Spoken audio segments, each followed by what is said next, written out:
오늘의 사연 시작합니다.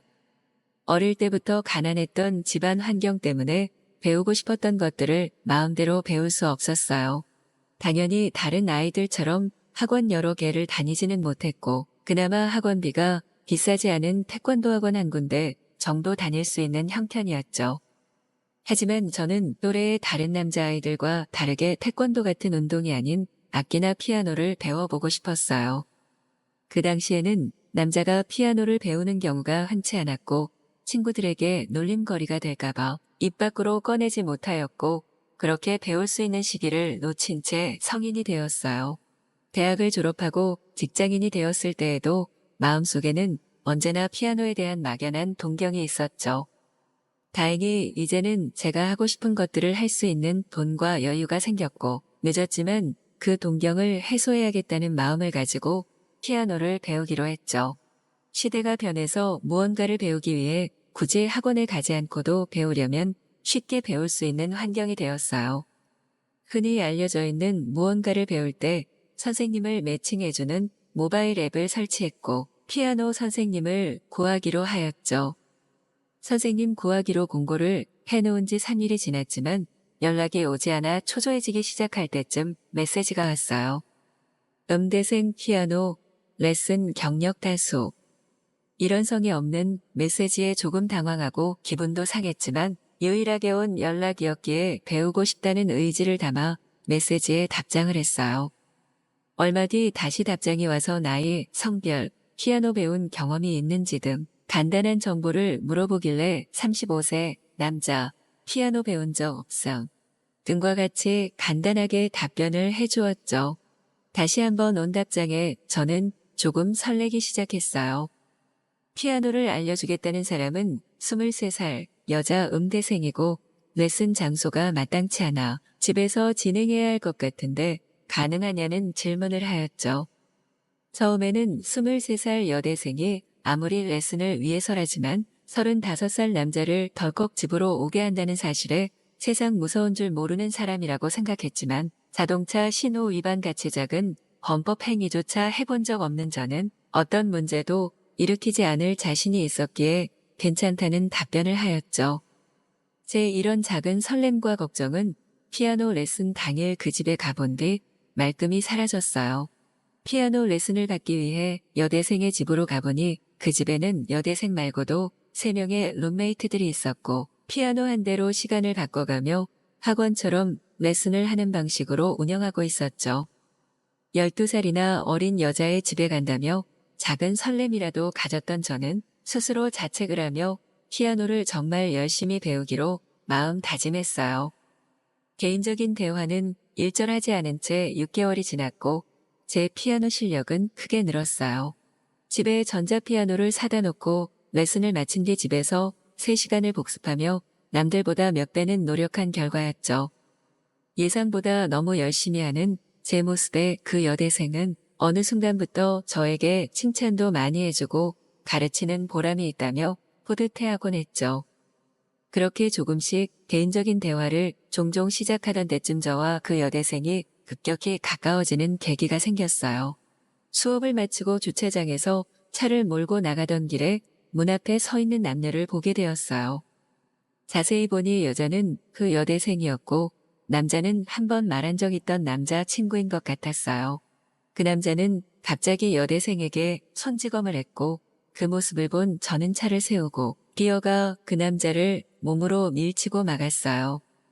그 남자는 연인끼리 일이라며 저를 몰아내려 했지만 울고 있는 여대생을 그냥 둘 수 없어 차에 태워 남자친구로부터 멀리 떨어지게 도와줬어요.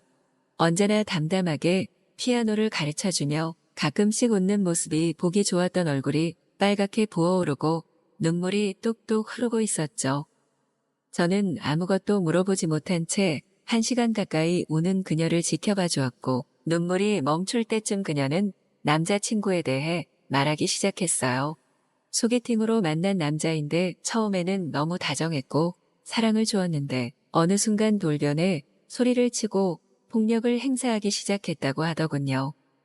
저는 여자를 때린다는 사실에 크게 분노했지만 둘의 일에 깊게 관여할 수가 없었어요. 그 대신 한동안만이라도 그 남자친구가 접근하지 못하게 등하교 길에 차를 태워주기로 했고 자연스럽게 매일 만나며 그녀와 가까워지기 시작했어요. 매일 아침 저녁으로 만나고 이야기를 나누다 보니 저는 자연스럽게 그 여대생을 좋아하게 되었고 12살이나 어린 여자를 좋아한다는 사실에 죄책감이 느껴졌지만 그럴수록 그녀가 더 좋아졌고 사랑을 고백할 수는 없지만 매일 볼 수 있다는 사실에 마냥 좋았죠. 꾸준히 레슨도 받으며 저의 피아노 실력도 크게 늘었고 어느 순간부터 그녀는 제 실력이 늘어가는 것을 제 일처럼 좋아해 주기 시작했어요. 몇 달간 연습하던 곡을 완벽하게 습득한 날 여대생과 저는 부둥켜 안으며 좋아했어요. 그 순간 처음으로 그녀의 몸에 감촉을 느꼈고 찌릿함을 느꼈지만 서로 당황하며 급히 떨어졌어요. 그 순간 그녀의 마음을 확인하고 싶었지만 집에 다른 사람들도 있어 어쩔 수 없이 어색한 인사를 하고 집으로 돌아갔죠. 그 다음 주 원래 집에 다른 사람이 있을 때만 레슨을 잡던 그녀가 웬일인지 시간을 변경해서 아무도 없는 시간에 레슨을 받게 되었어요. 넓은 집에 둘만 있다고 생각하니 지난번 그녀와 부둥켜 안았을 때 감촉이 느껴지며 조금 야릇한 생각이 들었지만 이내 집중해서 레슨을 받게 되었어요. 그날 수업이 끝나고 제가 월급을 받았다고 하니 그녀는 야식이 먹고 싶다고 했고 사람이 아무도 없는 집에서 매운 치킨과 술을 마시게 됐죠. 알고 보니 그날은 같이 살던 룸메이트들이 잠시 고향으로 내려가서 오늘 밤에는 아무도 오지 않는 날이었죠. 저는 그 사실을 알고 심장이 마구 뛰었지만 담담히 자신의 이야기만 하는 여대생을 보며 마음을 진정시키고 이야기를 나누었어요. 새벽이 될 때까지 술을 마시니 둘 다 너무 취해 이대로는 제가 이성을 놓아버릴 것 같아 저는 집으로 가겠다고 하였고 여대생은 집 앞까지 바래주겠다고 하며 따라 나오려 했어요. 그 순간 그녀는 중심을 잃고 저에게 안겼고 우리는 순간 몸의 감촉을 느끼며 누가 먼저랄 것도 없이 격정적인 키스를 했어요. 키스를 하며 서로의 몸을 빠르게 쓸어내리고 피아노 옆으로 가서 의자에 앉았어요. 피아노 의자에 앉은 채 우리는 서로를 격하게 느끼며 하나가 되었죠. 마치 지금까지 서로에게 굶주려 있던 것처럼 모든 걸 쏟아내며 밤새도록 사랑을 나누었어요. 다음 날 우리는 서로의 마음을 확인하고 정식으로 사귀게 되었어요. 다행히 그녀는 저를 아저씨가 아닌 오빠라고 불러주었고 우리는 그녀의 집에 룸메이트가 없는 날을 골라 레슨을 잡고 그 시간 동안 피아노보다는 사랑을 나누었죠. 피아노 연주보다 그녀의 몸을 연주하는 게 훨씬 즐거웠고 레슨 시간만 그녀를 연주할 수 없었던 저는 저희 집으로 초대해 매일 밤 사랑을 나누었어요. 그렇게 몇 달이 흐른 지금까지도 뜨겁게 사랑하며 그녀와 하루하루를 보내는 게 세상을 다 가진 것 같이 행복한데 한편으로는 그녀와의 나이차 때문에 미래를 고민하곤 합니다. 그렇지만 현재의 행복을 포기하지 않고 매일 인생을 즐기려고 노력한답니다. 오늘의 사연 시작합니다.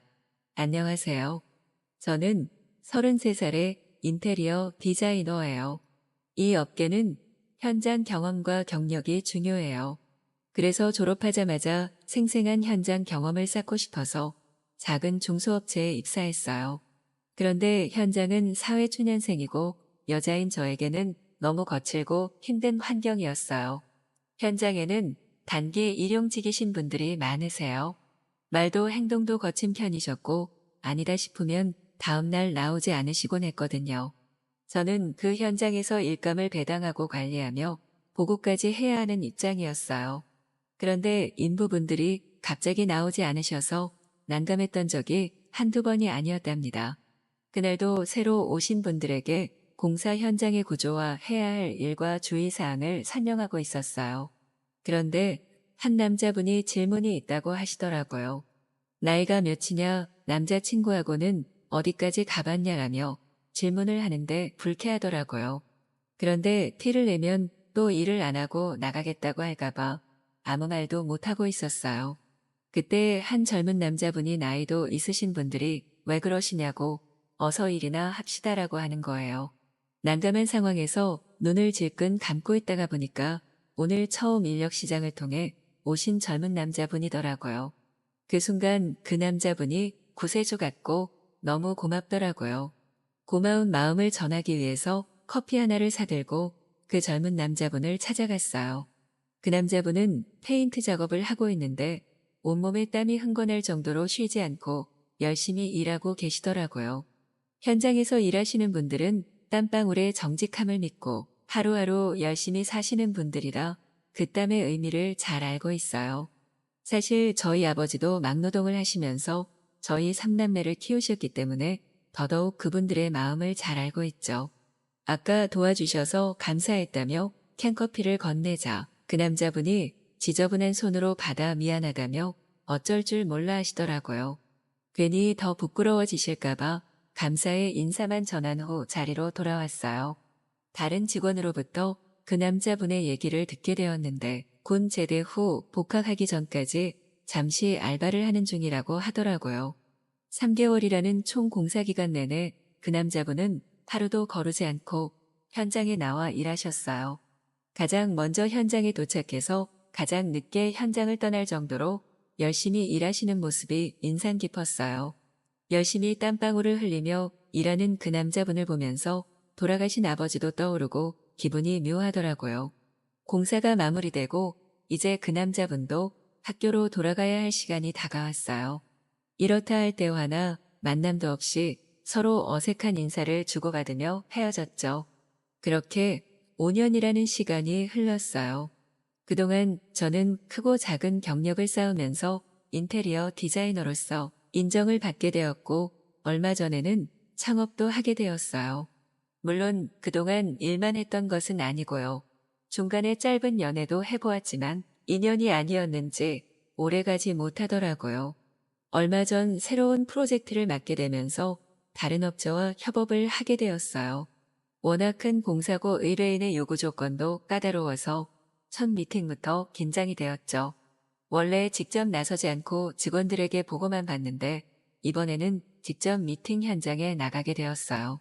저희 쪽에서 보고를 시작하는데 직원이 실수로 다른 자료를 가지고 온 거예요. 안 되겠다 싶어서 제가 나서서 자료 없이 머릿속에 있는 대로 보고를 하게 되었어요. 제 보고가 끝나자 상대 업체의 한 남자분이 박수를 치면서 훌륭한 아이디어라고 칭찬을 하는 거예요. 어딘가 낯이 익은데 희미한 얼굴이었죠. 미팅이 끝나고 복도에서 그 남자와 다시 마주치게 되었어요. 캔커피를 건네면서 5년 전 기억나냐고 묻는데 그제야 기억이 났어요. 5년 전 공사 현장에서 땀 흘려 일하던 복학생 청년이 상대 업체 대표로 제 앞에 서 있는 거예요. 놀랍기도 하고 반갑기도 해서 헛웃음이 나오더라고요. 그날 저녁 그 남자와 함께 저녁을 먹으면서 지난 얘기를 나누게 되었어요. 그 남자는 건축 전공자였고 단순히 아르바이트비를 벌기 위해서가 아니라 현장을 제대로 알고 싶어 5년 전 일을 했던 거래요. 학교로 돌아가 공부를 하면서 동시에 창업을 하게 되었고 지금의 회사를 일군 거라고 하더라고요. 땀 흘리며 쉬지 않고 일하는 모습이 남다르다고 느꼈는데 역시 목표가 있어서 그랬구나 싶었어요. 그러면서 5년 전 그때 저에게 관심이 있었지만 다가갈 수 없었대요. 아직 아무것도 이루지 못해 자신이 없었고 언젠가 다시 만나면 이 마음을 고백하리라 다짐했다고 하네요. 문득 5년 전 그때 내 마음은 어땠나 떠올려 보게 되더라고요. 세상 물정 몰라 순수했었죠. 하지만 지금은 세상 때가 많이 묻었나 봐요. 느닷없는 고백에 진정성이 있는가 묻게 되더라고요. 지금은 일이 더 중요하다며 거절을 했죠. 그랬더니 그 남자가 자신에게 시간이라는 기회를 달라고 하더라고요. 그날 이후로 그 남자는 매우 적극적으로 다가오기 시작했어요. 싫은 것은 아닌데 좋은 것도 아닌 그 남자에 대한 제 감정은 애매했어요. 관심이 부담이 되는 것은 순간이라고 공과 사는 구분하시라고 말했죠. 그러자 그 남자가 좀 자중하더라고요. 그러면서 5년 전 공사 현장에서 일에 집중하던 모습 그대로 팔을 걷어붙이고 땀을 흘려가며 열심히 작업을 하더라고요. 한 걸음 물러서서 그 남자를 바라보게 되었어요.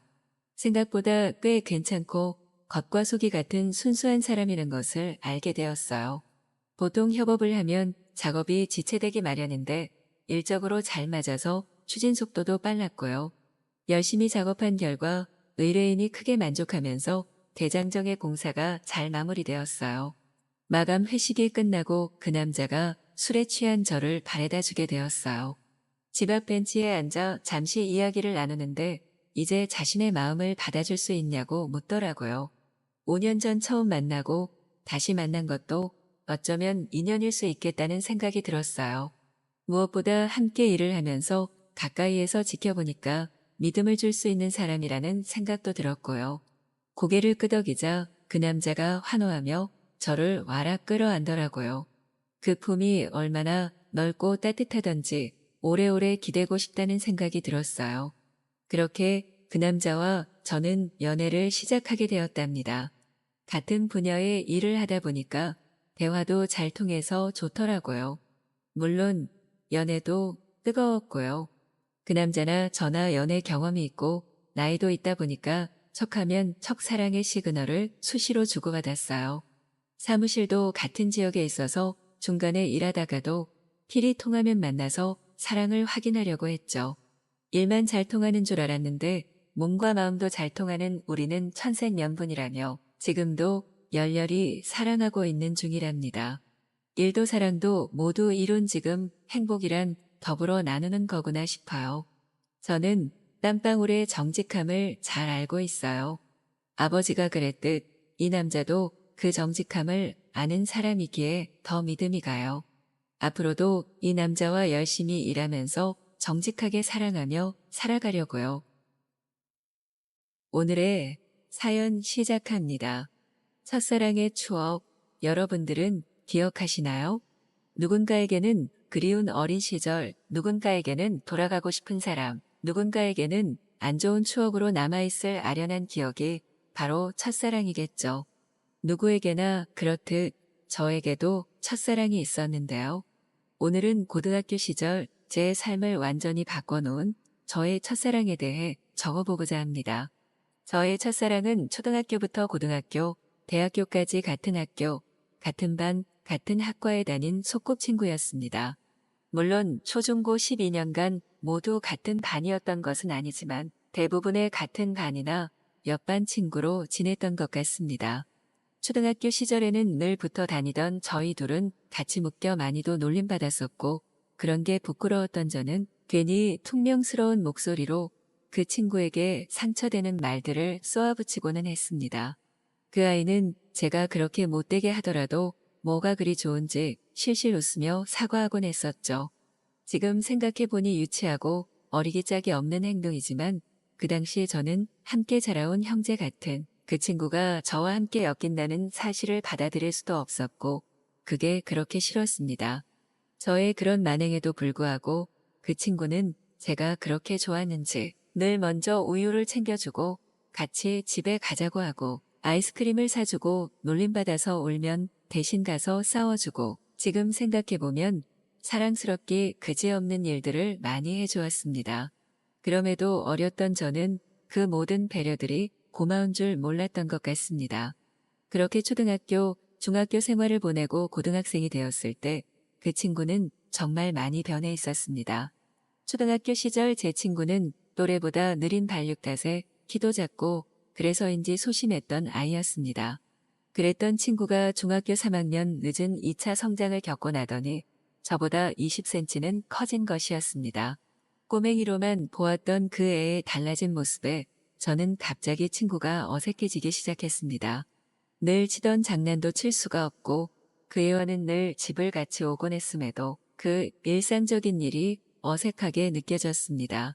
제 자신도 왜 이러는지 알 수 없는 나날들이었죠. 그 친구와의 관계에 변화가 생겼던 건 고등학교 2학년 여름이었습니다. 늦은 시간 함께 학원에서 집에 오고 있던 어색한 공기가 흐르던 밤이었는데요. 저는 괜히 어색해서 일이 있어 먼저 가겠다고 하며 발걸음의 속도를 올렸습니다. 평소 같았으면 순순히 보내주었을 그 친구였습니다만 그날은 무슨 바람이 불었던 건지 제 팔목은 어느새 그 아이의 손에 잡혀 있었습니다. 훅 감겨오는 긴 손가락들과 저를 끌어당기는 힘에 저는 당황하며 그 자리에 멈춰섰습니다.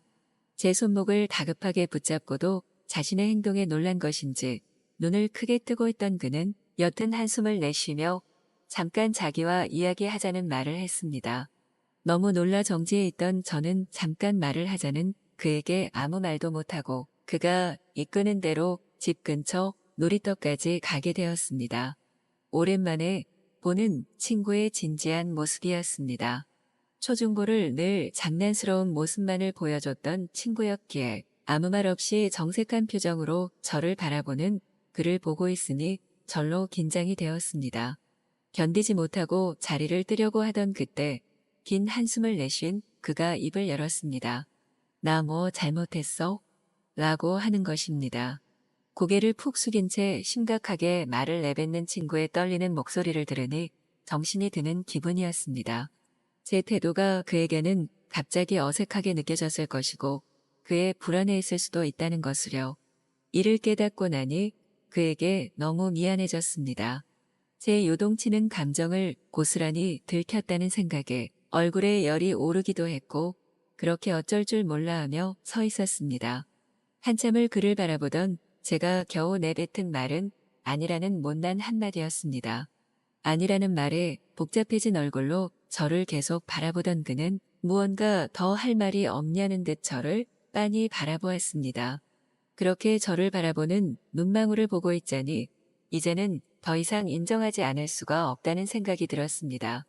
저는 어릴 때부터 보아왔던 친애하는 나의 소꿉친구를 좋아하고 있었던 것이었습니다. 그렇지만 차마 그에게 내가 너를 좋아해서 어색했다는 말이 안 나와 우물쭈물하고 있자 친구는 그런 저의 침묵을 다른 의미로 받아들인 듯 했습니다. 내가 싫어라고 묻자 아니라고 대답했어요. 오래된 침묵에 그는 믿지 않는 듯한 눈치였습니다. 이제 막 깨달은 제 마음이 상처받은 표정을 하는 그의 모습에 봇물 쏟아지듯 흘러나왔습니다. 시작이 어렵지 막상 말을 시작하고 보니 제 마음을 고백하는 일이 이렇게나 쉽게 되는 일인 줄 처음 알았습니다. 그렇게 한참을 주저리 변명 아닌 변명을 하다 고개를 들어본 그의 얼굴은 홍당무처럼 붉게 달아올라 있었습니다. 제 고백에 얼마나 부끄러워하던지 그는 새빨개진 얼굴로 아무 말 못하며 큰 눈을 끔뻑거리면서 저를 쳐다보기만 했습니다. 그 얼굴을 보고 직감했던 것 같습니다. 얘도 나를 좋아하는구나. 붉게 달아오른 얼굴로 저를 한참 쳐다보던 그는 이내 자신도 저를 좋아했음을 고백했고 선선했던 여름밤 저희는 그렇게 연인이 되었습니다. 저희가 함께 다니던 학교는 남녀공학임에도 불구하고 남자와 여자의 연애를 금지하는 철저한 학교였기 때문에 사귄다고 해서 저희가 할 수 있었던 것은 많이 없었습니다.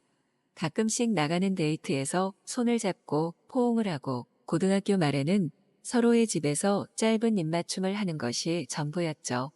곧 성인인 다 큰 청년들이 그런 감질만 나는 스킨십으로 1년 반을 버티니 성인이 되는 해 1월 1일쯤에는 둘 다 애간장이 녹을 대로 녹아 있었던 것 같습니다.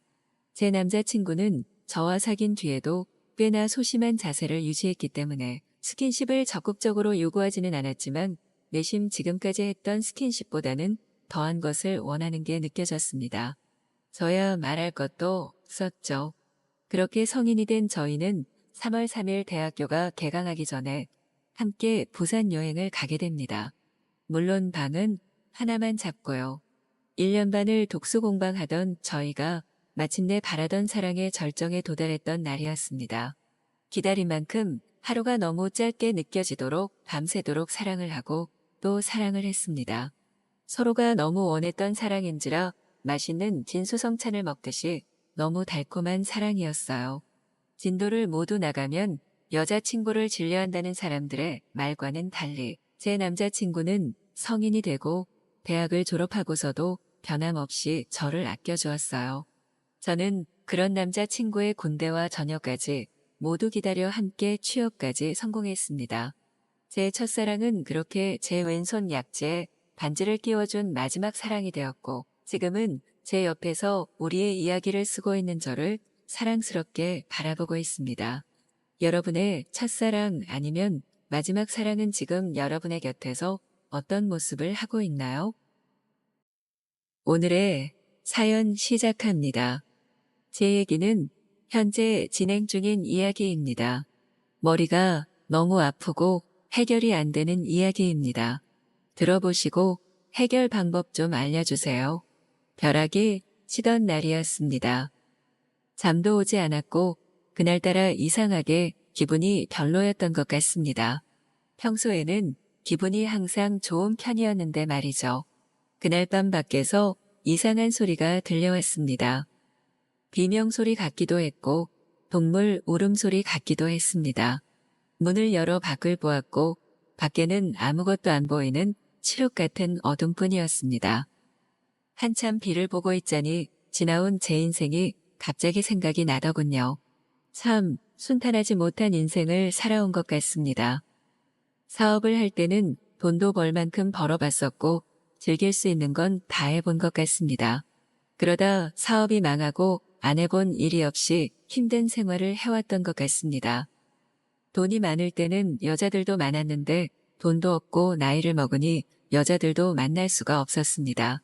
몸도 아프고 돈은 없고 하다 보니까 만날 수 있는 상황이 아니었던 것이죠. 갑자기 눈물이 나더군요. 슬퍼서 우는 건 아니었습니다. 그냥 제가 불쌍했나 봅니다. 그때 또 한 번 이상한 소리가 들려왔습니다. 이건 진짜 비명소리 같았습니다. 안 되겠다 싶어서 저는 우산을 들고 밖으로 나가보았습니다. 밖에서 여자분이 남자한테 당하고 있더라고요. 부부싸움을 하나보다 싶어서 그냥 들어가려고 했습니다. 여자분이 살려달라고 하는데 경찰에 신고를 할까 했지만 괜히 끼어들고 싶지 않았습니다. 집으로 다시 들어가려고 하는데 제 인생이 생각나더라고요. 누군가를 위해 무엇인가를 해본 적이 없었던 사람이었습니다. 길거리에서 싸움이 나면 그냥 피하고 노인분들이 힘들어해도 도와주지 않는 그런 사람이었습니다. 그날은 왜 그런지 모르겠지만 집을 나와서 다시 그쪽으로 갔습니다. 비가 이렇게 오는데 길거리에서 뭐 하는 거냐며 저는 물었습니다. 여자분이 갑자기 제 바짓가랑이를 붙잡고 살려달라고 합니다. 남자는 저보고 신경 쓰지 말고 들어가라고 하시네요. 경찰에 신고를 한다고 했습니다. 갑자기 주먹이 날라오더군요. 저는 한 방 제대로 맞고 비로 넘어졌습니다. 도대체 왜 끼어들어서 이런 봉변을 당할까요? 맞는 순간 후회가 되더라고요. 이제 도망갈 수도 없었고 그렇다고 싸움도 잘 못하니 덤빌 수도 없었습니다. 그때 누가 신고를 했는지 경찰차가 오더라고요. 저희는 파출소로 같이 가게 되었습니다. 자기는 잘못한 게 없다는 식으로 말하지만 그게 통할 리가 있겠습니까? 나중에는 다시는 안 그러겠다고 했지만 여자분도 저도 봐줄 생각이 없었습니다. 그녀는 애견센터에서 일하는 분이었고 손님이었는데 처음에 친절해서 데이트 한 번 한 게 전부라고 합니다. 데이트를 했지만 매너도 별로였고 말하는 것도 마음에 안 들어서 만나지 말아야겠다고 생각했다고 하네요. 그래서 자꾸 피했는데 마치 연인인 것처럼 굴면서 스토커를 했다고 하네요. 그러다 퇴근을 기다리고 있다 이런 사단이 나고 말았다고 합니다. 저희는 조서를 받았고 그녀의 나이와 이름까지 알게 되어 버렸습니다. 남자가 스토커할 정도로 이쁘긴 하더라고요. 그놈은 유치장으로 잡혀 들어가고 저희는 조서를 꾸미고 나왔습니다. 아직도 벼락이 치고 비가 많이 오더군요. 집에까지 바래다 드린다고 했더니 아니라고 하시면서 정말 고마웠다고 하시네요. 나중에 꼭 보답하겠다고 하시면서 연락처를 물어봅니다. 그러던 어느 날 그놈의 부인이라는 사람이 저를 찾아왔습니다. 저는 합의 볼 수 없다고 했고 그녀는 계속해서 저를 설득하려 들었습니다. 부인도 있는 분이 그게 말이 되냐고 하면서 그녀에게 화를 냈습니다. 그런 남편이 뭐가 좋다고 합의를 보러 다니시냐고 저는 물었습니다. 그래도 애 아빠인데 자기도 화는 나지만 일단 그곳에서 나오게는 해야 하지 않겠냐고 하시나요? 그 사람이 처음부터 그랬던 건 아니었다고 합니다. 불쌍한 사람이라고 하면서 봐달라고 사정을 하시네요. 여자분도 합의를 했다고 하시면서요. 저는 그래도 용서하고 싶지는 않았습니다. 도저히 제 상식으로는 이해가 가지 않더라고요. 그런 놈은 콩밥을 먹어야 정신을 차린다고 생각하고 있었으니까요. 그녀는 혼자 사시냐고 저한테 물어봅니다. 저는 혼자 산다고 대답했고 왜 그러냐고 물었습니다. 그녀는 아니라고 하면서 그냥 궁금해서 물어보았다고 합니다. 그때 조금 이상하긴 했지만 다른 의심은 하지는 않았습니다. 다음날 그녀가 술과 안주를 만들어서 저희 집으로 찾아왔습니다. 자기가 아껴둔 술인데 한 잔해 보라고 하시나요? 저는 안 먹는다고 했고 그녀는 안주를 펼치면서 합의 안 해주셔도 되니까 한번 드셔보라고 합니다. 인삼주의 안주는 제가 정말 좋아하는 해물 볶음이었습니다. 아직도 음식이 식지 않았는지 김이 모락모락 올라옵니다. 그녀와 한 잔, 두 잔 주고받다 보니 술이 취하더군요. 그리고 기억이 잘 안 납니다. 집에 들어온 것 같긴 한데 머리가 너무 아프더군요. 눈을 떠보고 깜짝 놀랐습니다. 그녀가 제 위에 올라와 있나요? 이게 무슨 일인가 싶었습니다. 그녀는 계속해서 움직이고 있었고 저는 어떻게 해야 할까 생각했습니다. 근데 너무 좋더라고요. 일단 사랑을 끝내고 저는 그녀에게 물었습니다. 이게 지금 뭐 하는 거냐고 말입니다. 그녀는 갑자기 울면서 이런 제 자신이 밉다고 하시나요? 그래서 남편이 밖으로 나돌면서 일부러 저러고 다닌다고 합니다. 저는 어쩔 수 없이 합의를 해주었네요. 누굴 욕하겠습니까? 제가 불륜을 해버린 것을요. 그놈은 집행유예로 결국 풀려났다고 합니다. 그리고 그녀는 저희 집에 자주 찾아왔습니다.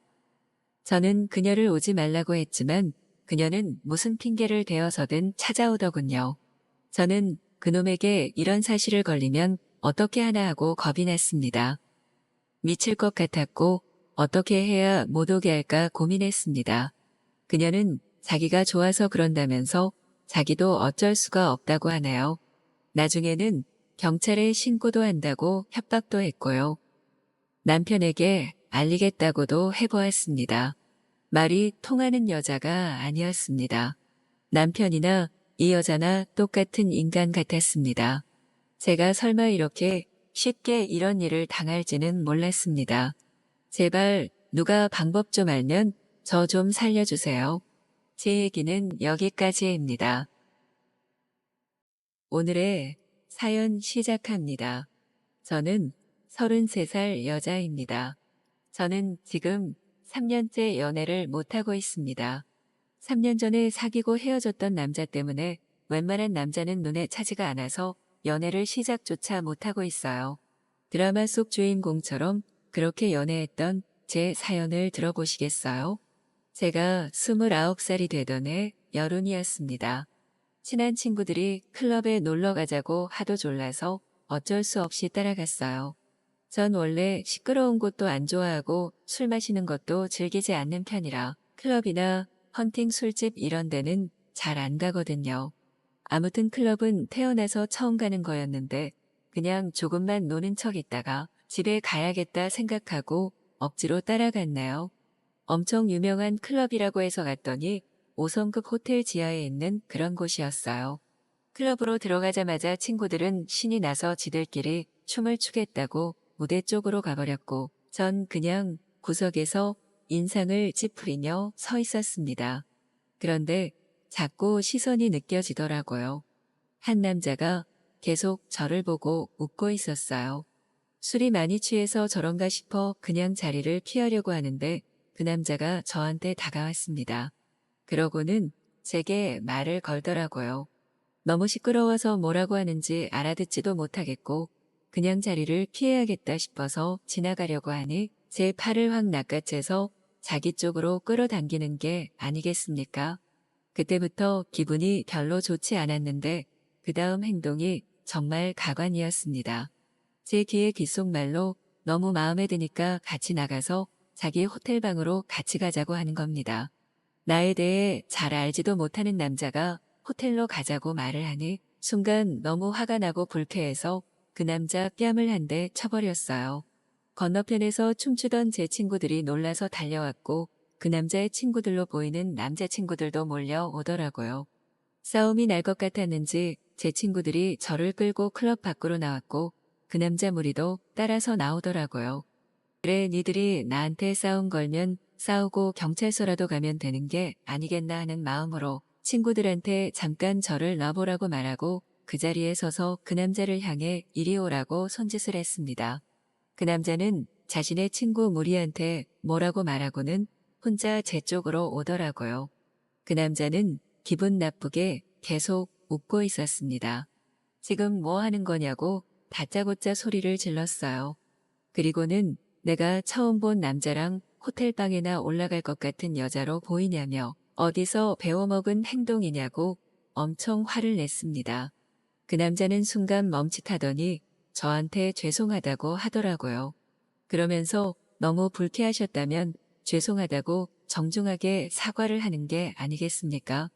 사과를 하니 받아주는 게 맞는 것 같아. 저도 오해해서 때린 건 죄송하다고 말을 하고 재밌게 노시라고 말하고 돌아서려고 하니 그 남자가 제 친구들과 저의 즐거운 시간을 뺏은 것 같아서 사과하는 의미로 술을 대접하고 싶다고 말하더라고요. 언제 가까이 왔는지 제 친구들이 끼어들면서 감사하게 합석하겠다고 하면서 저를 붙잡더라고요. 그렇게 그 남자의 친구들과 제 친구들까지 그 호텔 맨 꼭대기층에 있는 스카이 라운지에 올라가서 술을 마시게 되었습니다. 꽤 비싸 보이는 곳이었는데 그 남자는 자주 와본 듯 들어가자마자 익숙하게 주문을 하고 여러 명이 들어갈 수 있는 룸으로 저희를 데리고 갔어요. 자리를 잡고 앉으니 그쪽도 4명 저희도 4명 머릿수가 맞더라고요.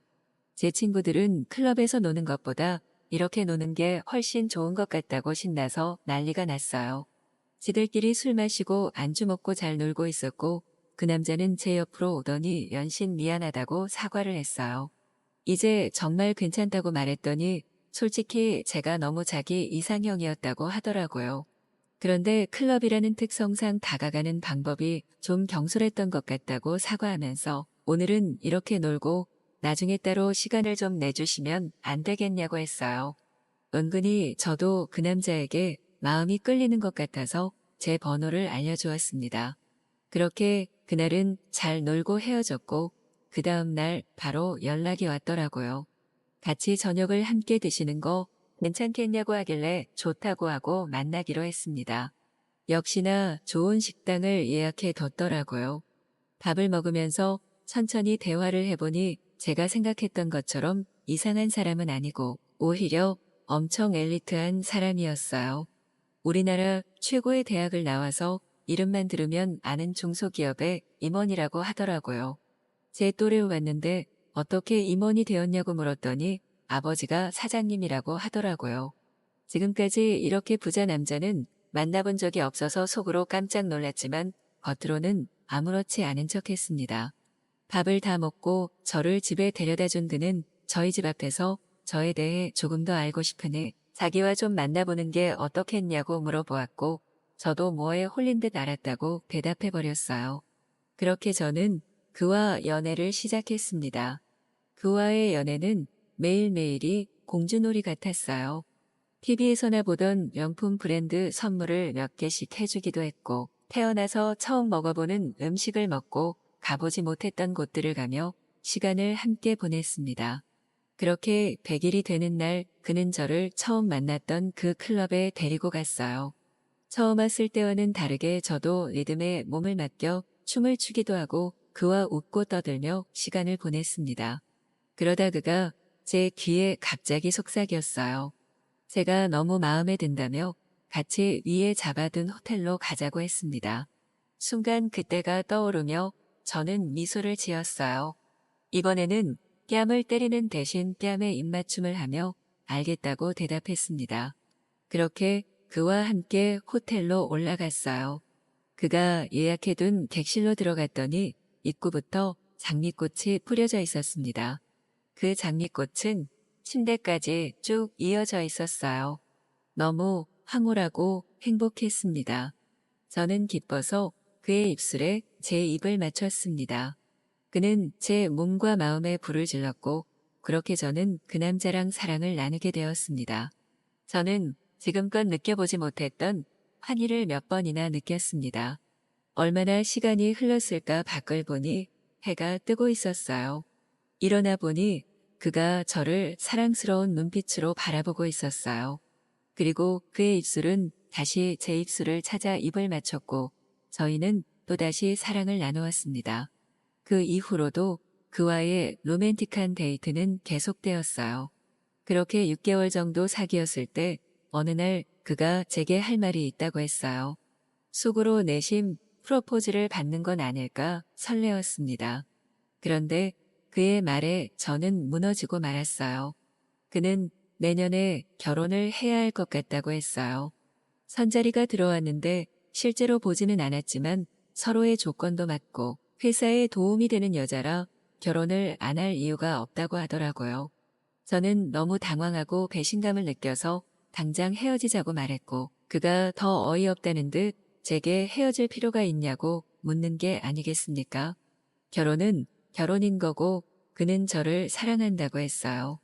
멜로드라마였던 제 장르가 갑자기 막장 드라마로 변하는 순간이었어요.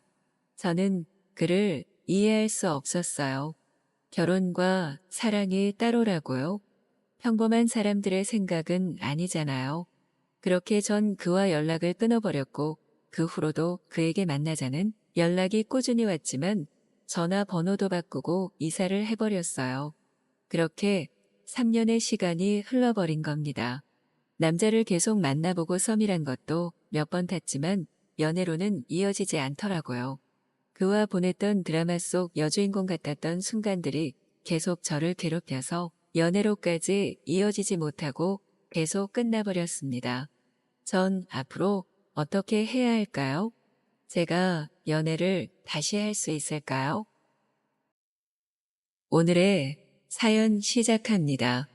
살아가다 보면 좋은 만남도 있고 좋은 헤어짐도 있습니다. 저는 그녀를 만난 것은 정말 뜻밖의 일이었습니다. 일단 제 친구 얘기부터 해야 할 것 같습니다. 제 친구는 외국에서 살고 있고 저는 친구의 초대로 비자를 발급받아 외국에 가게 되었습니다. 친구가 외국에 들어간 지 2년 정도 되었고 저는 여러 번 통화를 하다가 친구의 생일날도 나와가고 해서 친구를 보러 가려고 했던 것입니다. 어려서부터 같이 자라고 고등학교도 같이 다니고 부모님들도 제 친구를 가족같이 생각하고 지냈던 사이입니다. 친구는 외국어도 잘하고 한국에서의 삶보다는 외국 생활을 더 지향하는 편이었습니다. 외국에서 사업을 성공한 친구라고 하면 될 것 같습니다. 처음에는 외국에 뻔질나게 다니길래 저놈이 왜 저러나 했지만 이제는 그런 말은 못하겠네요. 저는 공항에 도착했고 친구가 나오기로 해서 기다렸습니다. 친구와 만나서 밥을 먹고 일단 집으로 갔습니다. 친구 놈이 미안하지만 이틀간만 혼자 있어야 한다고 하네요. 일 때문에 잠시 어디를 다녀와야 할 것 같다고 합니다. 내일이 당장 생일인데 생일 파티라도 하고 가야 하지 않겠냐고 했지만 너무 중요한 일이라 다녀와서 하자고 합니다. 저는 외국어도 못하고 해서 친구가 앱을 하나 깔아주면서 여기서 음식을 시켜 먹으면 된다고 합니다. 그렇게 친구는 여행 가방에 짐을 조금 챙겨서 가버렸나요? 저는 밖에 나가봐야 말도 안 통할 것 같고 해서 그냥 집에서 있었습니다. 하루는 그냥 어떻게 지냈지만 다음날이 되니까 정말 답답하더라고요. 저녁 6시쯤이었을 겁니다. 밖에서 벨이 울렸고 저는 누군가 하고 문을 열어보았습니다. 택배 기사 같은데 뭐라고 하는지 모르겠더라고요. 옆에는 냉장고만한 큰 박스가 하나 놓여 있습니다. 누가 선물을 보내온 것 같았습니다. 저는 대충 말도 안 되는 단어들로 오케이 하면서 물건을 건네받고 사인을 해주었습니다. 저는 박스가 너무 커서 어떻게 해야 하나 하고 걱정을 했습니다. 들어보려고 하니 꿈쩍도 하지 않더라고요. 그렇다고 친구도 없는데 열어볼 수도 없고 해서 밀어서 들어가 보려고 했습니다. 아무리 해보려고 해도 뭐가 들었는지 움직이지를 않네요. 저는 친구에게 전화를 해보았지만 친구는 전화를 받지를 않습니다. 일단 열어봐야겠다고 생각하고 박스를 오픈했습니다. 정말 기절할 뻔했어요. 세상에 사람이 들어있지 않겠습니까? 여자분인데 토끼 옷을 입고 서프라이즈 하면서 나타났고 저는 뒤로 벌러덩 넘어지고 말았습니다. 여자분은 뭐가 웃긴지 깔깔거리면서 웃더라고요. 그녀가 박스에서 꺼내달라고 하는 듯 보였습니다. 저는 화는 났지만 일단 그녀를 안아서 꺼내어 주었습니다. 외국분인데 굉장히 이쁘더라고요. 몸매도 환상적이었고 정말 한국에서 볼 수 없는 그런 미녀였습니다. 그녀는 걸어서 친구의 집으로 들어갑니다. 저는 하면서 어떻게 해야 할지 걱정이 들더라고요. 일단 친구놈에게 전화를 했지만 먹통인지 전화가 되지를 않습니다. 그녀는 소파에 앉더니 뭐라고 하는데 저는 무슨 말인지 거의 알아들을 수가 없었습니다. 그녀는 이상하다는 듯이 고개를 갸웃거리면서 샤워하네요. 저보고 샤워를 하라는 말 같은데 저는 제가 왜 샤워를 해야 하는지 몰랐습니다. 저는 그냥 노노노 하고 아니라는 표현을 했지만 그녀는 저를 끌고 샤워장으로 갑니다. 샤워를 하면서 이게 무슨 일인지 가만히 생각해 보았습니다. 친구놈이 제가 심심해할까 봐서 여자분을 보낸 것인가? 아니면 이게 무슨 일인가 싶었습니다. 일단 샤워를 끝내고 나오니 그녀가 큰 타월을 준비해 두었다가 저에게 건네주네요. 그러고 나서 그녀는 저를 침대로 데려갑니다. 저보고 누우라고 하면서 손가락으로 가리키는 것 같았습니다. 노노노를 하루 종일 한 것 같은데 말이 안 통하는 것 같았습니다. 정말 미치고 환장할 노릇입니다. 뭔가 아는 사람도 아니고 지금 이 상황이 정말 황당하고 어이가 없었습니다. 그녀의 아름다운 얼굴이 제 얼굴 앞에 바로 있네요. 그녀의 뜨거운 키스에 모든 게 녹는 듯 했습니다. 그렇게 아무것도 모르고 저는 그녀와 사랑을 해버렸습니다. 사랑이 끝나고 그녀가 제 옆에 누워 있었고 저는 틈나는 대로 친구에게 계속 전화를 했습니다. 그녀가 미스터 최라고 하는 것 같은데 제 친구 이름이 최영은이었습니다. 뭔가 지금 잘못되었구나 싶었습니다. 저는 제가 미스터 최가 아니다. 저는 미스터 강이라고 몇 번을 얘기했나요? 그제서야 그녀가 이상했는지 전화를 어디다 하더라고요. 한참 통화를 하더니 저에게 전화를 받아보라고 합니다. 그분은 남자분이었고 한국말을 하시더라고요. 저는 미스터 최 친구라고 설명을 했고 그 사람은 큰일 났다는 식으로 그녀를 바꿔달라고 합니다. 그녀가 뭔가 마음에 안 들었는지 화가 난 것 같았습니다. 정말 무슨 말인지 몰라서 저는 No understand 미스터 강이라고 계속 얘기를 했습니다. 남자분이 다시 전화를 바꿔달라고 하셨나 봅니다. 그분의 말은 이렇습니다. 본인은 외국에서 제 친구와 친구 사이이고 생일날이라 친구들끼리 선물로 그녀를 보낸 것이라고 합니다. 깜짝 이벤트 같은 것이라고 하시네요. 저보고 어떻게 된 일이냐고 물어보시길래 저는 자초지종을 설명하였습니다. 남자분은 일부러 그런 것도 아니고 어쩔 수 없다면서 그녀는 내일 아침에 보내면 된다고 하시나요? 그녀와 통화를 하고 전화를 끊더라고요. 여자분은 어깨를 들썩이며 다시 웃습니다. 어찌되었던 본인은 시간만 같이 있어주면 된다는 것 같았습니다. 근데 참 이상하게 저는 그녀가 너무 마음에 들더라고요.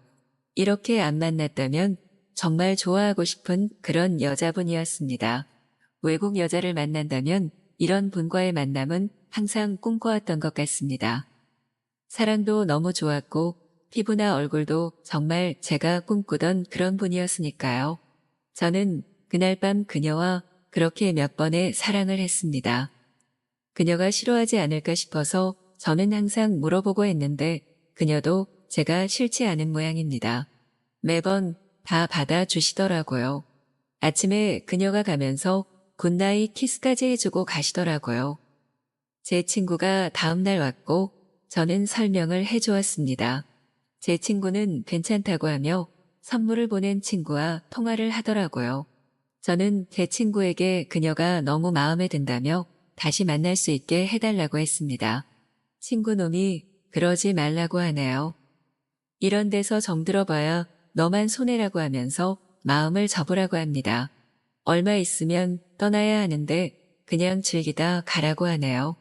저는 친구와 놀러도 다니고 해보았지만 그녀만큼 괜찮은 여자는 만나지를 못했습니다.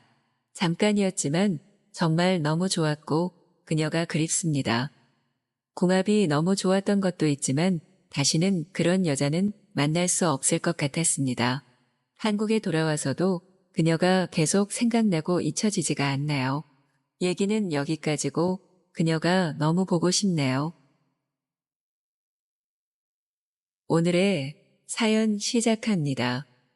결혼 후 아이를 낳고 생애 최고 몸무게를 찍어버린 제 몸은 차마 거울로 볼 수 없을 정도가 되어버렸어요. 결혼 전에는 남자들에게 꽤 인기가 있어서 나름 자신감을 갖고 살아갔었는데 결혼과 출산을 겪은 후 자신감과 자존감은 바닥을 향해 버리고 말았죠. 살이 찐이 남편도 밤에 저를 멀리하기 시작했고 아이도 동화책을 읽다가 돼지가 나오니 엄마랑 닮았다는 이야기를 듣고 머리가 띵하며 운동을 해야겠다는 생각이 강력하게 들기 시작했어요. 막상 몇 년 만에 운동을 하려니 몸도 따라주지 않고 방법도 몰라 고민하던 중 친구가 했던 이야기가 떠올랐어요. 친구는 동네 피트니스 센터에 다니며 PT를 받는데 강사가 너무 잘생겨서 매일 운동을 나가다 보니 어느새 10kg이 빠졌다는 이야기였죠. 잘생긴 건 둘째 치더라도 혼자가 아닌 젊은 남자에게 운동을 배울 수 있다는 생각에 당장 동네 피트니스 샵으로 가서 상담을 받기로 했죠.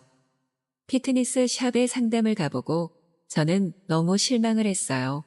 상담을 하는데 저보다 나이가 많아 보이는 아저씨가 와서 상담을 해주는데 기대와 너무 달랐죠. 잘생긴 젊은 남자와 운동할 생각에 조금 야릇해져서 샤워하다가 혼자 해버리기도 했던 터라 실망은 더욱 컸죠. 혼자 운동이나 열심히 해야겠다는 생각을 하며 PT가 아닌 개인 운동을 등록하려던 순간 상담실에 제가 상상했던 얼굴과 몸을 가진 남자가 들어왔어요. 저는 순간 멍해져서 그 남자를 바라보고만 있었죠. 20대 후반 정도로 보이고 약간 박서준과 비슷한 외형을 가진 잘생긴 남자였죠. 저는 제 앞에 있던 아저씨에게 뜬금없이 저 강사에게 PT를 받을 수는 없냐고 물어봤고 그 말을 들은 잘생긴 남자는 웃으며 저에게 와서 당연히 받을 수 있다고 하며 상담을 도와주겠다고 하였죠. 상담 내내 상냥한 웃음과 친절함으로 대해주는 남자를 저는 계속 바라만 보고 있었고 오랜만에 뛰는 심장에 몸을 주체할 수가 없었어요. 최대한 빨리 PT를 받고 싶어서 당장 등록을 했고 운동을 위해서라지만 매일 그 남자를 보게 되어 저는 너무 행복했어요. 하지만 다음 날부터 수업을 듣게 되었는데 너무 오랜만에 하는 운동이고 몸이 무거워진 상태이다 보니 따라가는 게 쉽지 않았어요. 시키는 만큼 따라가지 못하고 계속 뒤처지다 보니 저 자신에게 실망해서 자신감이 더 떨어질 때쯤 그 트레이너는 저에게 원래 처음이 힘들다며 어깨를 토닥토닥 해주었죠. 잠시 어깨를 터치했을 뿐인데 이상하게 제 몸이 반응을 해서 이상한 소리가 나오고 말았고 트레이너는 조금 민망해하며 웃음을 지어 보였죠. 그런데 그 다음 수업 시간부터 약간의 과한 스킨십이 시작됐어요. 근육량을 체크해 본다며 팔 안쪽을 만진다거나 지방량을 확인한다며 가슴 위쪽이나 허벅지 안쪽으로 손이 들어오기도 했어요. 누군가는 기분 나빠할 수도 있겠지만 사실 저는 그 손길이 너무 좋아서 그럴 때마다 약한 신음소리를 내며 거부하지 않았고 오히려 밤마다 그 손길을 생각하면 흥분해서 몸을 주체 못할 지경이었죠. 그렇게 트레이너의 손길은 점점 더 과감해지기 시작했어요. 무거운 걸 들어 올려준다며 내 손을 꼭 잡기도 했고 뒤에서 저를 감싸 안는 척하며 은근히 허리 위에 손을 얹고 있기도 했어요. 저는 트레이너가 저에게 시그널을 주는 것이라고 확신하고 운동기구를 놓는 척하며 그 남자에게 손을 대보았죠. 제 생각과 같이 그 남자는 제 손길을 피하지 않았고 저는 그 남자도 저를 원하는 것이라는 확신을 가졌죠. 다음날 수업이 끝날 때쯤 그 남자는 저에게 저녁에 시간이 있냐고 물어봤어요. 그날은 마침 남편이 출장이고 아이는 저녁 늦게 오는 날이었죠. 조금 죄책감이 들었지만 아무 일도 없을 거라는 생각으로 그 남자와 저녁을 먹기로 했고 저녁 자리에서 자연스럽게 술자리로 넘어가게 되었죠. 그 남자는 제가 취한 모습을 보고 집으로 가자고 했어요. 저는 순간 남편과 아이의 얼굴이 떠올라 가정에 있어 집에 가봐야 한다고 하며 집으로 오고 말았죠. 그 일이 있은 후 트레이너는 저를 멀리하며 수업 때 제 몸에 절대 손을 대지 않았죠. 저는 아직도 이 남자의 손길을 느끼며 밤을 지새우고 있는데 그게 끊기니 미칠 지경이었죠. 며칠을 그렇게 보내니 저는 더 이상 참을 수 없어 그 남자에게 내가 잘못했으니 집으로 데려가 달라고 말해버리고 말았어요. 그 남자는 다 알고 있었다는 듯이 웃으며 저를 즐겁게 해주겠다고 말하였고 저는 그 남자에게 노란한 것을 알면서도 거부할 수 없었어요. 그날 밤 그 남자의 집으로 가서 저의 모든 것을 맡기고 말았어요. 그 남자는 저를 처음 본 순간부터 이렇게 하고 싶었다고 말하며 저를 더 흥분시켰고 저도 같은 마음이었다고 고백하며 우리 둘은 밤새 몇 번이나 하나가 되었어요. 우리는 그 이후로 수업 시간에 운동은 하지 않고 그 남자의 집으로 가서 서로의 몸을 만족시키며 놀았고 저는 하루하루 그 남자에게 더 깊게 빠지며 헤어나올 수 없는 지경에 이르고 말았어요. 그렇게 그 남자에게 빠져서 아무것도 할 수 없게 되었을 때 결제해둔 PT 수업이 끝나버렸고 갑작스럽게 그 남자는 더 이상 수업을 진행할 수 없다며 수업 연장을 거부하고 저를 모르는 사람처럼 멀리하기 시작했어요. 저는 너무 황당한 마음에 그 남자의 집에 찾아가 무슨 일이냐고 물어보려 했지만 이미 이사를 가버려 연락조차 할 수 없는 상황이 되고 말았죠. 저를 깊게 빠지게 해버린 뒤 갑자기 차가워진 그 남자에게 분노가 차올랐지만 이유조차 알 수 없는 현실에 기가 막힐 노릇이었죠. 그렇게 무기력한 하루하루를 보내던 중 그 이유를 알게 되었어요. 헬스장 앞에서 그 남자가 나오기만을 기다리던 중에 제 또래의 다른 여자랑 나오는 장면을 보고 말았어요. 저는 순간 머리가 멍해지며 그 남자가 다른 여자가 생겨 저를 버린 것이라는 사실에 충격을 받고 말았어요. 그 남자와 옆에 있는 제 또래 여자도 저를 보고 웃으며 가버리고 말았고 저는 순간 분노에 휩싸여 돌을 따라갔죠. 집까지 따라가 문을 두드렸는데 그 남자는 전혀 당황하지 않고 태연히 문을 열더니 저에게 웃으며 들어오라고 하였어요. 마치 제가 따라온다는 사실을 알고 있는 것 같았죠. 집에 들어가니 그 여자도 함께 있었는데 저에게 최근까지 당신과 만난 걸 알지만 지금은 저랑 만나고 있다며 뻔뻔스러운 표정을 지으며 말했죠. 저는 분노가 차올랐지만 현실을 직시하고 그 남자에게 울고불며 다시 나를 만나달라고 매달렸고 그 남자는 모든 걸 알고 있었다는 듯이 그럼 앞으로 이렇게 셋이 집에서 만나 서로를 만족시켜주자는 이야기를 하였죠. 저는 순간 당황했지만 그 남자의 제안을 거부할 수 없었고 그렇게 둘이 하던 것을 셋이 하게 되었어요. 그 남자는 또 처음부터 이렇게 하고 싶었다며 저를 농락했지만 저는 역시 헤어나올 수 없었죠. 그렇게 그 남자는 저와 그 여자 둘을 매일 만족시키며 모든 걸 쏟아내고 있어요. 저는 이렇게라도 이 남자를 가질 수 있다는 사실에 만족하며 매일 이 남자의 집으로 가고 있죠. 오늘의 사연 시작합니다. 안녕하세요. 이 이야기는 제가 고3 때 과외를 할 때의 이야기입니다. 제 성적에 비해서 부모님은 저에 대한 기대가 매우 크셨습니다. 공부에는 취미가 전혀 없던 저는 미용을 배우고 싶었거든요. 그런데 부모님은 제가 사자가 들어가는 대단한 직업을 갖길 원하셨어요. 그렇게 제가 좋은 대학을 가기 원하셔서 하고 싶지 않았던 과외를 시켜주셨습니다. 학교가 끝나고 바로 집으로 오라고 하던 날, 집으로 바로 갔더니 웬 남자가 거실에 엄마와 함께 앉아 있더라고요. 과외 선생님이라고 소개를 합니다. 과외에 전혀 관심이 없던 저는 얼굴도 제대로 보지 않고 핸드폰만 만지고 있다가 엄마에게 등짝 스매싱을 맞은 기억이 아직도 생생합니다. 등짝을 한 대 맞고 정신 차리고 쳐다본 과외 선생님 얼굴이 귀여운 스타일이었어요.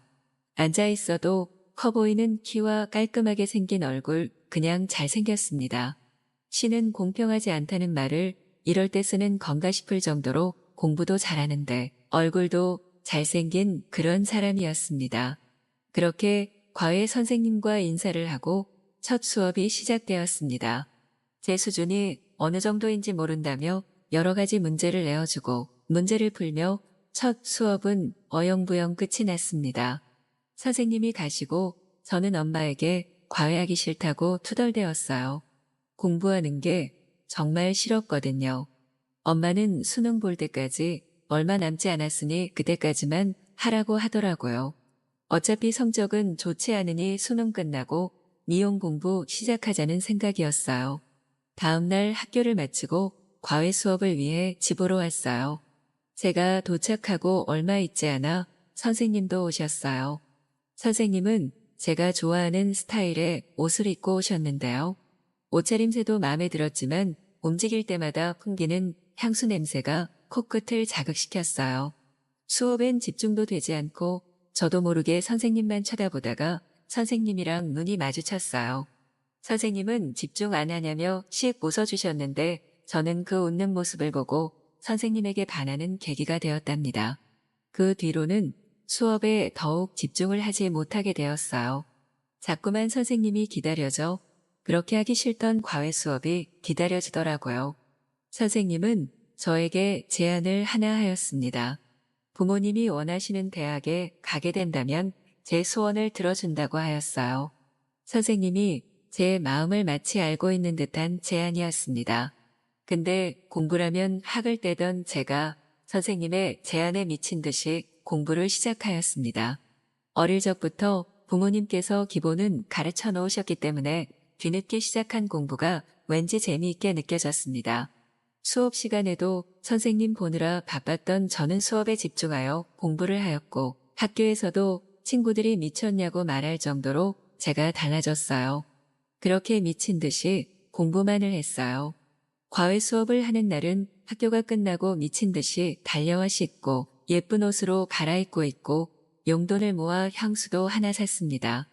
선생님은 수업을 하다 말고 저에게 향수 뿌렸냐며 향기 좋다고 말해주었어요. 그 사소한 한마디에 저는 날아갈 듯 기분이 좋았습니다. 그렇게 19살 인생의 사랑이 뭔지 알게 되었답니다. 미친 듯이 공부한 결과를 보는 수능 당일 부모님의 기대를 안고 저는 수능을 받고 결국 부모님이 원하는 대학에 합격했습니다. 친구들은 인간 승리라고 하였고 선생님은 합격 소식을 듣고 저희 집으로 달려와 저와 엄마와 함께 부둥켜 안고 즐거워했답니다. 저는 선생님에게 약속한 것을 지켜달라고 하였어요. 선생님은 소원이 뭔지 말하라고 하였고 저는 약 2달 뒤 성인이 되면 소원을 말하겠다고 하였어요. 선생님은 뭔가 알고 있는 듯 웃으셨어요. 그리고 12월 31일 저는 친구들과 약속을 잡았고 친구들과 성인이 된 것을 축하하기로 하였어요. 12시가 되기만을 기다렸고 드디어 12시가 되었어요. 친구들과 소리를 지르며 성인이 된 서로를 축하해주고 있는데 카톡이 올립니다. 과외 선생님 카톡이었어요. 성인이 된 걸 축하한다고 연락이 왔습니다. 그리고 그동안 학생이었기 때문에 말하지 못하였다고 저에게 좋아한다고 고백을 하였어요. 저는 친구들과 소리를 지르다 말고 바닥에 주저앉아 버렸어요. 너무 좋기도 하였지만 너무 놀랐거든요. 친구들은 인간 승리하더니 결국 성공하였다고 저를 축하해 주었습니다. 저는 친구들과 잠깐의 시간을 보낸 뒤 과외 선생님에게 달려갔습니다. 수능이 끝났기 때문에 2달가량 보지 못했거든요. 이게 제 소원이었습니다. 제가 고백하려 했지만 과외 선생님이 먼저 고백을 해주었기 때문에 저는 지금 당장 보고 싶다는 소원을 말하였어요. 제가 달려가니 과외 선생님은 2팔 벌려 저를 반겨주었고 저를 꽉 끌어안아 주었습니다. 그리고 고백을 받아주는 거냐고 물어보기에 저는 부끄러워 대답도 하지 못하고 고개만 끄덕였습니다. 안겨있는 그 순간에도 과외 선생님한테는 좋은 향기가 풍겼습니다. 그렇게 저는 부모님이 원하는 대학에 가고 첫눈에 반한 과외 선생님과 연애를 시작하였습니다. 남자친구는 저와 6살 차이 나는 오빠였고 모두가 가고 싶어하는 대학을 가고 과외 선생님 알바를 하고 있는 거였어요. 남자친구와 술 한잔을 하며 이런저런 이야기를 하는데 남자친구가 이야기해 주더라고요. 저희 집에 처음 온 날 버릇없이 핸드폰 만지다 등짝을 맞는 저를 처음 보고 첫인상이 너무 귀여웠다고 합니다. 그리고 제가 선생님을 볼 때는 선생님은 책을 보고 제가 책을 볼 땐 선생님을 저를 보았다고 하더군요. 소원을 들어주겠다는 제안 역시 일부러 계획을 세운 제안이었다고 하더라고요. 밥 사달라고 하거나 어른이 되고 술 사달라고 하거나 그런 소원을 말할 것 같았다네요. 술을 한잔하고 남자친구가 자취하고 있는 자취방으로 함께 향했습니다. 남자 혼자 지내면 지저분할 수도 있는데 깔끔하게 정리되어 있고 좋은 향기가 가득했습니다. 부모님에게는 친구네서 자고 온다고 거짓말을 하고 저는 남자친구네서 자고 가기로 했습니다. 남자친구는 집에 온 여자가 처음이라며 안절부절 못하며 저보다 더 부끄러워했어요. 공부도 잘하고 잘생긴 남자가 귀엽기까지 했답니다. 남자친구가 먼저 씻고 오고 저도 남자친구에게 옷을 빌려 씻고 나왔습니다. 함께 잠자리에 누웠고 저는 오빠의 품속에 안겼습니다. 오빠는 갑자기 저를 지그시 쳐다보더니 분위기가 무르익었고 저희는 뜨거운 밤을 보냈습니다. 저는 첫 뜨거운 밤에 부끄럽기도 하였지만 오빠를 더욱 느낄 수 있어 너무 좋은 시간이었습니다.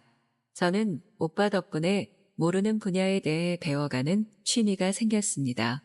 오빠에게 많이 배우고 도움을 받으며 서로에게 득이 되는 연애를 하고 있습니다.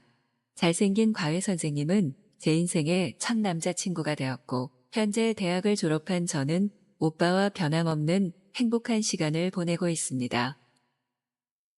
오늘의 사연 시작합니다. 지방에서 나고 자란 저는 다행히 공부를 조금 잘하는 편이어서 서울로 대학을 오게 되었어요. 처음 서울로 올라올 때는 모든 것이 설레고 두근거렸어요. 다행히 집에서 대학 등록금은 지원해주어 큰 걱정이 없었기 때문이죠. 하지만 막상 서울에 올라와 보니 충격적인 물가에 놀라고 말았죠. 특히 살아가는데 필수인 집이 너무 비쌌죠. 저는 당연히 집을 살 수 없기에 학교 근처 월세를 알아보았는데 이마저도 상상을 초월하는 가격이었죠. 비싼 등록금도 지원해주는 부모님께 월세마저 지원받는 것은 불효라고 생각하고 저는 월세를 감당하기 위해 아르바이트를 시작했어요. 요즘 최저시급이 높으니 아르바이트만 해도 월세와 생활비를 충당할 수 있을 줄 알았는데 한참 모르는 소리였죠. 학교 수업을 들으며 아르바이트를 할 수 있는 시간은 한정적이어서 학교 수업과 아르바이트만 반복하는 삶이 되어가고 있었죠. 또 막상 아르바이트를 시작하니 처음 해보는 일이라 실수가 잦았고 아르바이트에서 잘리는 일도 있었죠. 아르바이트를 하며 몇 번 가게를 옮겨 다녔는데 그중 몇몇 사장님은 저를 무시하고 함부로 대하기도 했어요. 시간이 조금 지난 지금 생각해보면 그때의 저는 20살밖에 안 된 세상 물정 모르는 어린 여자 학생이라 그랬던 것 같은데 나쁜 사람들이었죠. 어느새 4번째 일하게 된 가게에서는 서서히 일이 익숙해지기 시작해서 자리를 잡아가고 있었어요. 특히 사장님이 너무 좋았죠. 30대 후반에 아이가 없는 유부남이었고 키도 크고 훈훈한 외모를 가지고 있어서 아줌마 손님들에게 인기가 많았어요. 가끔 추파를 던지는 아줌마 손님들을 눈웃음 지어주며 정중하게 거절하는 모습을 보고 사장님 부인이 조금 부럽다는 생각을 잠깐 하기도 했죠. 어느 날은 아버지 뻘로 보이는 아저씨들이 가게에 들어왔는데 저를 이상하게 쳐다보기 시작했어요. 신경을 안 쓰려고 했지만 너무 뻔히 쳐다보니 그럴 수가 없었죠. 음식이나 술을 주문할 때도 저를 불렀고 다른 아르바이트생이 주문을 받으러 가면 저를 다시 오라고 하며 압박을 주었죠. 그렇게 조금 무서운 마음으로 서빙을 하는데 결국 일이 터지고 말았어요. 음식을 가져다가 테이블에 내려놓는데 한 아저씨가 몰래 제 엉덩이를 만지고 말았죠. 저는 너무 큰 충격으로 그 자리에 주저앉아 엉엉 울기 시작했고 사장님이 달려와 무슨 일인지 자초지종을 물어 어떤 아저씨가 그런 짓을 했다고 말했어요. 당연히 그 아저씨들은 그런 적이 없다고 발뺌했지만 사장님은 다른 손님들에게 피해가 가지 않게 설명을 하고 경찰을 부른 뒤 가게 CCTV를 돌려 한 아저씨가 제 엉덩이를 만지는 영상을 찾아냈죠. 사장님의 신속한 대처 덕분에 그 아저씨는 경찰에 끌려갔고 모든 상황이 정리되었어요. 사장님은 저에게 놀랐냐며 다가와서 꼭 안아주었어요. 그 순간 제 머릿속은 하얗게 되었고 그렇게 저는 사장님을 좋아하게 되고 말았죠. 사장님은 결혼도 했고 저랑 나이 차이도 많이 나서 마음에 품으면 안 된다는 걸 머리로는 알고 있었지만 제 마음은 바꿀 수 없었어요. 그렇지만 한 가정을 책임지고 있는 유부남에게 고백을 할 수는 없었기에 혼자 마음에 품고 계속 아르바이트를 이어나갔죠. 그날부터 저는 사장님에게 이쁨 받고 정말 최선을 다해 일했고 다른 아르바이트생들도 같이 열심히 일했어요. 사장님도 저와 다른 아르바이트생들을 알뜰하게 잘 챙겨주었고 다시 직원들은 손님들에게 친절하게 대응하며 보답했죠. 맛있는 음식과 잘 교육된 직원들 덕분에 매출은 날이 갈수록 성장하며 하루하루 즐겁게 일하고 있었죠. 그런데 한 가지 문제가 있었어요. 바로 사장님의 부인이었죠. 모두 즐겁게 일하고 있을 때 가게로 들어와서 이게 문제니 저게 문제니 지적하며 아르바이트생들에게 일을 시켰고 그때마다 사장님은 이러지도 저러지도 못하며 난처한 표정을 짓고 있었죠. 나중에 알게 된 사실인데 이 가게를 창업할 때 사장님 부인이 돈을 줘서 지금까지 꼼짝을 못하고 있는 것이었어요. 사장님 부인이 다녀간 날이면 다들 분위기가 다운되어 일할 맛이 안 나곤 했어요. 제가 사장님을 좋아하는 것과 별개로 사장님의 따뜻한 인성을 알기에 사장님 부인이 미웠고 가게에 오지 않았으면 좋겠다는 마음을 가지고 있었어요. 제 마음이 하늘에 닿았을까요? 사장님 부인이 본인 가게를 오픈하면서 우리 가게에 오는 날이 현저히 줄어들었어요. 부인이 가게에 오지 않으니 사장님의 표정이 좋아질 줄 알았는데 하루하루 어두워져 가고 있었어요. 저는 그 이유가 너무 궁금했지만 알아낼 방법이 없었는데 다행히 얼마 지나지 않아 기회가 생겼어요. 하루는 가게 문을 일찍 닫고 회식을 하게 되었는데 직원들이 각자의 사정으로 다들 집에 일찍 가고 저와 사장님만 둘이서 술을 마시게 되었죠. 저는 사장님과 둘이 술을 마시니 너무 기분이 좋았고 속도 조절을 못한 채 마셔서 금세 취하고 말았죠. 취기가 올라온 김에 궁금한 걸 물어보고 싶었죠. 사장님 표정이 요새 어두워 걱정이 되어 이유를 알고 싶다고 물었고 사장님은 부인 때문이라고 말했죠. 부인이 가게를 시작한 후로 가게에 안 오는 건 좋은데 가게에서 받은 스트레스를 집에 와서 모두 사장님에게 풀어버린다는 것이었어요. 사장님도 가게 문 닫고 집에 가면 쉬고 싶을 텐데 부인의 화풀이에 스트레스를 받는다는 것이었죠. 저는 순간 사장님이 너무 안타까워 힘들면 저에게 기대라고 했어요. 사장님은 제 손을 잡고 위로해줘서 고맙다고 하였고 저는 조금 놀랬지만 사장님과 손을 잡았다는 사실이 좋아 가만히 있었죠. 그러자 사장님은 저를 꼭 안았고 서로의 격한 심장 소리를 느끼고 말았죠. 사장님은 제 얼굴을 다시 보았고 저는 고개를 끄덕였어요. 그때 갑자기 사장님이 저에게 키스를 했고 저는 흥분한 몸을 주체할 수 없어서 키스를 하며 동시에 옷을 벗기 시작했어요. 순식간에 둘 다 가게 테이블에서 사랑을 나누기 시작했어요. 사장님이 유부남이라 정신을 차리고 멈추려고 했는데 사장님은 성난 황소처럼 저와 하나가 되었고 저에게 모든 걸 쏟아내고 말았죠. 저는 이렇게 된 김에 사장님에게 예전부터 좋아하고 있었다고 말하며 제 마음을 고백했어요. 사장님은 알고 있었다면서 실오라기 하나 걸치지 않은 저를 꼭 안아주었고 우리는 키스를 하고 다시 한번 사랑을 나누었죠.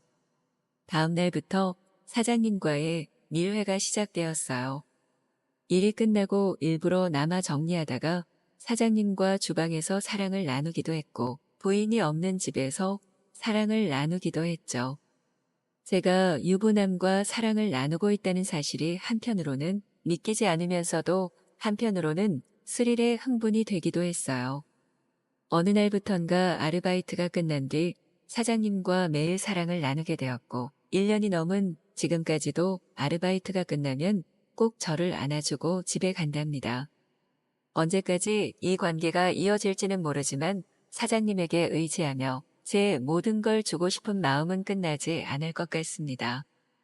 오늘의 사연 시작합니다. 안녕하세요. 여러 번 망설이다가 겨우 용기 내어서 이렇게 사연을 보내는 애청자입니다. 저는 30대 초반의 노래방 카운터 직원입니다. 매일 저녁 8시부터 노래방 문을 닫는 2시까지 노래방 안에 자잘한 일을 돕고 있지요. 하루에 6시간 일하면서 손님들의 입실과 퇴실을 도와드리고 기계 시간 연장을 해주거나 맥주나 음료를 서브하고 손님이 떠난 방안을 청소하는 것까지 전부 제가 하는 일입니다. 그런데 이건 순전히 아르바이트이고 원래 하는 일은 따로 있습니다. 공무원 공부를 하고 있거든요. 몇 년째 공부만 하다 보니 돈이 조금 급해서 아르바이트를 구하던 중에 직원 모집이란 종이를 보고 들어와서 구한 일자리입니다. 자취하고 살면서 인터넷 강의로 공무원 공부를 하고 있었는데 그 생활도 몇 년 하다 보니 돈이 떨어져서 너무 힘들더라고요. 그래서 잠깐만 공부를 조금 느슨하게 하고 아르바이트를 좀 하자는 마음으로 이 일을 하게 되었습니다. 그런데 나름으로 단점도 있더라고요. 저녁마다 아마추어 가수들의 우렁찬 노래소리를 듣는 건 때때로 울렁증을 유발하기까지 하고 취객들이 쏟아내고 나간 토사물을 치우는 것은 정말이지 괴롭더군요. 때때로 실내에서 무슨 짓을 한 것인지 연인들이 다녀간 방 안에서 이상한 냄새와 물질로 소파가 엉망이 된 적이 있어서 그것을 청소하는 것도 너무 고통스러웠습니다. 한 30년은 된 낡은 지하 노래방이라서 손님이 별로 없겠지 싶었는데 의외로 그런 곳을 일부러 찾아오는 것인지 손님은 항상 고정적으로 있었습니다. 그리고 여기서 조금 낯선 경험도 했습니다. 일주일에 한 번 꼴로 우리 노래방에 나타나는 아가씨가 하나 있는데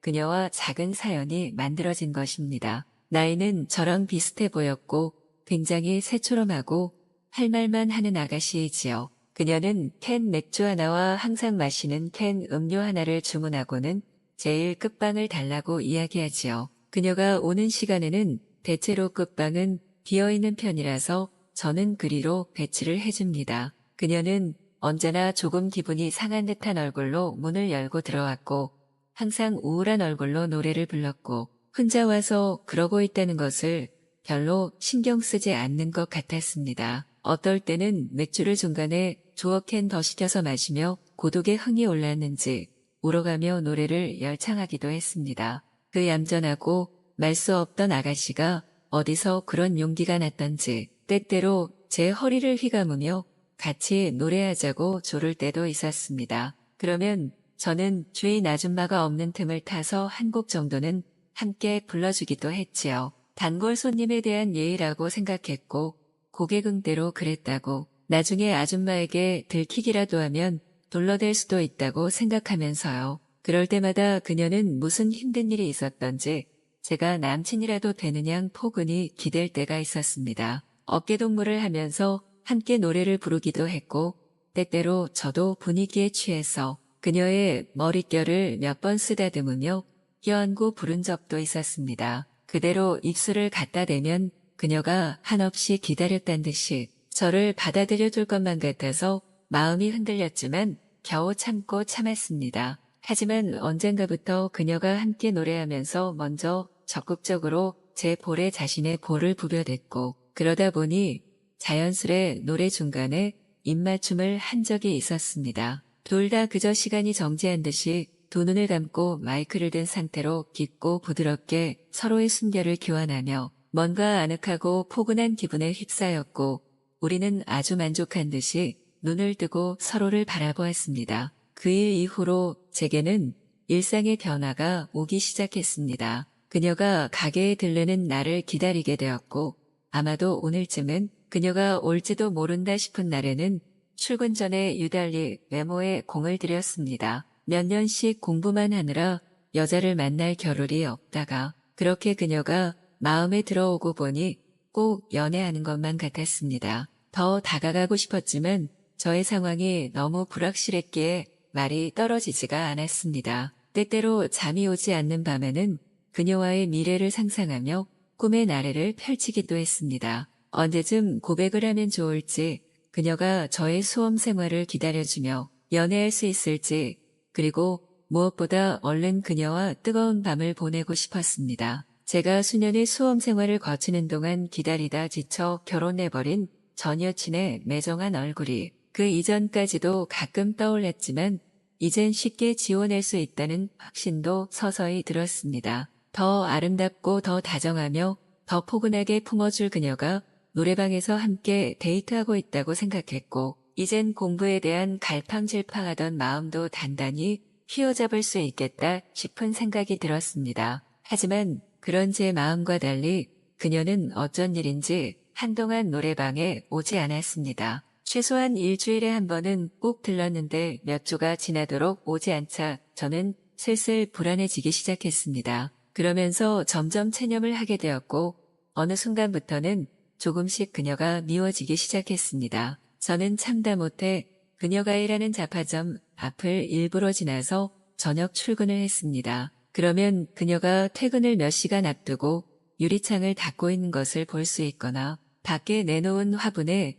물을 주고 있는 것을 볼 수도 있었습니다. 그런데 밖에서 마주치고 보니 뭔지 모르게 얼떨떨하고 떨떠름해서 서로 무안한 듯이 고개를 슬그머니 돌려버린 적이 많았습니다. 그 전에 서로 술에 취해서 몇 마디 유쾌한 농담도 주고받고 우리가 서로 연인이라도 되는 양 진한 입맞춤도 나누었는데 그 밤이 지나고 보니 전부 하얗게 지워진 듯이 그녀는 다른 사람이 된 것만 같았습니다. 저는 얼른 자전거 페달을 밟아서 노래방으로 출근해서는 유달리 요란하게 맥주컵을 씻고 물병에 물을 채우면서 영업 준비를 시작했습니다. 모든 것이 다 지워지려던 어느 날 그녀는 살짝 부은 얼굴을 하고는 오랜만에 다시 가게로 들어왔습니다. 헤어진 남친과는 잘 연결되었다고 했고 힘들 때 자신에게 어깨를 빌려줘서 고맙다는 말을 했습니다. 그리고는 노래도 부르지 않고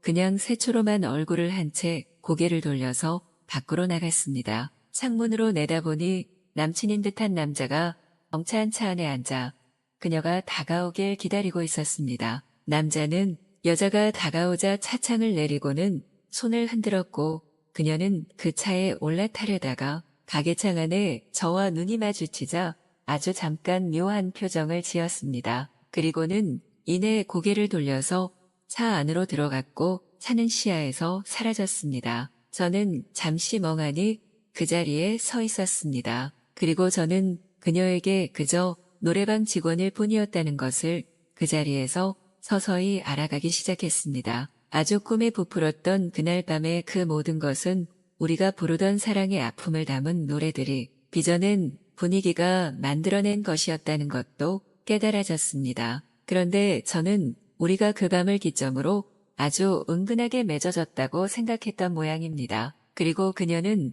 홀로 묵묵히 현실의 해답을 찾아서 그 세계 안으로 걸어 들어갔고 저만 그 환상 안에 오롯이 남아버렸다는 것도 알게 되었습니다. 마음이 아팠지만 어서 일어서야지요. 그 긴 고통의 수험 기간도 어기적거리며 견뎌왔는 거려.